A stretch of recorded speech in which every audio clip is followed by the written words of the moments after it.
flower number 13 today. I am going to add a new layer. I am on flower 13 and go ahead and stamp it down.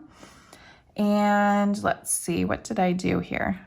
I used this same stamp a bunch of times. So I wanted to show you some examples of things you can do by just stacking your same flower.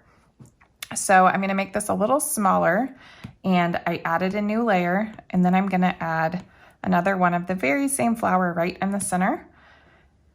And I'm going to go ahead and tap that and merge, whoops, not reference, tap that and merge it down.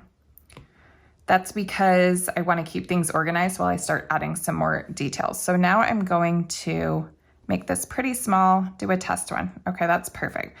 And I'm just going to stamp one of these at the end of each petal segment. And I am now going to grab my monoline brush and the color white. I want it to be pretty thin here and just add a little detail to each petal. So tap and hold. So tap, draw, hold, and you get a nice straight line.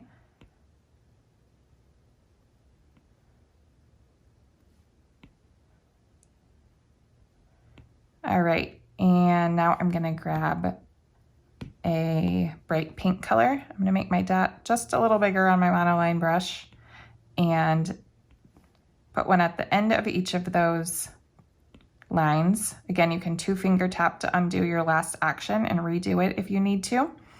And then I am going to go back to flower 13 and grab yellow.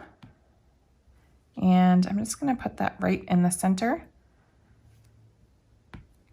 Back to my monoline brush. I'm gonna go ahead and just stay on this layer and add a dot in between each of those petal segments. And then I want to add a new layer, tap and hold, drag it to the bottom.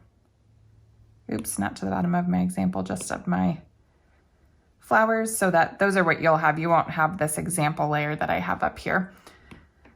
And again, we're on our monoline. I'm going to grab the pink color, reduce the size, and add in a stem.